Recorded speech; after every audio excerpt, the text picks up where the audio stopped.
Hello বন্ধুরা, আশা করি সকলে ভালো আছেন। আমিও ভালো আছি। যারা বিয়ে, তালাক বা পারিবারিক যে কোনো মামলা, আপনার বিয়ে করেছেন, বিভিন্ন অসুবিধা আছেন, কারোর সাথে বলতে পারছেন না কিভাবে কি করবেন, কি পরামর্শ নেবেন। বিয়ে যারা করেছেন তাদের আপনার কাগজপত্র, আপনি যে বিয়ে করেছিলেন, আপনার ছবি, আইডি কার্ড, যারা বিয়ে করেছেন, যারা বিয়ে বসছেন তারা ডিভোর্স দিবেন, কিন্তু আপনার দেখা গেল কাবিনের কাগজ নেই, আপনার ছবি নেই, আপনার আইডি কার্ড, এগুলো কিন্তু আপনাকে সংগ্রহ করতে হবে। এবং সুনির্দিষ্ট অভিযোগ থাকলে আপনি যে কেউ কাউকে ডিভোর্স দিতে পারেন।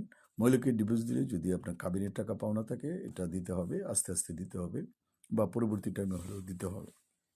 সুতরাং বিভিন্ন ভিডিও দেখেন, এগুলো কিন্তু ঠিক না যে দিতে হবে না, অনেকেই প্রশ্ন করেন। যাই হোক, ভিডিওটা বড় করবো না, যদি ভালো লাগে একটা লাইক এবং শেয়ার দিবেন, এটা আমার প্রত্যাশা রইল।